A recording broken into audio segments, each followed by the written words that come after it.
devant la menace américaine. L'objectif ultime, c'est d'avoir la meilleure stratégie qui soit pour contrer l'imposition de tarifs douaniers si jamais il y a imposition de tarifs douaniers. TVA Nouvelle a appris que la ministre Fréchette a convié la semaine prochaine plus de 30 représentants d'entreprises et de PME à des rencontres avec les dirigeants de la Caisse de dépôt et d'Investissement Québec. Qu'est-ce qui préoccupe les entreprises par rapport à l'imposition du tarif douanier? Qu'est-ce qu'ils voient au niveau de leur compétitivité?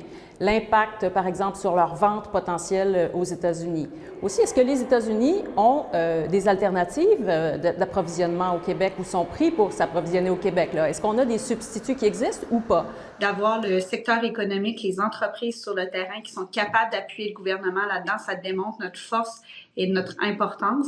La ministre veut aussi les inciter à développer le marché européen. Donc, on veut les accompagner pour diversifier leur marché d'exportation vers l'Europe. Les dirigeants d'entreprise restent inquiets. Peut-être que ça ne sera pas 25 %, mais si c'est 20 si c'est 15 si c'est 10 mais c'est quand même très dommageable pour beaucoup d'entreprises et ça va affecter leur compétitivité.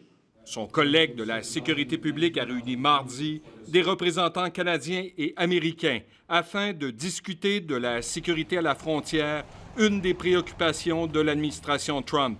Il n'y a rien pour le moment qui nous indique un flux migratoire qui pourrait être immensément important, On ne veut pas revoir un Roxham 2.0. Les représentants des agences américaines ont souligné qu'il y a eu au cours de la dernière année une augmentation des passages illégaux entre le Canada et les États-Unis. Il y en a quand même une portion assez importante de ces 25 000 qui sont de la frontière Cornwall-ontarienne jusqu'à Sherbrooke. Québec réclame toujours d'Ottawa un plan sur papier. C'est un plan détaillé qui semble intéressant. Maintenant, je souhaite le voir écrit. Ottawa promet, entre autres, plus de mesures technologiques. Des caméras, des drones. Des agents de la GRC supplémentaires pour patrouiller les 816 km de frontières entre le Québec et les États-Unis.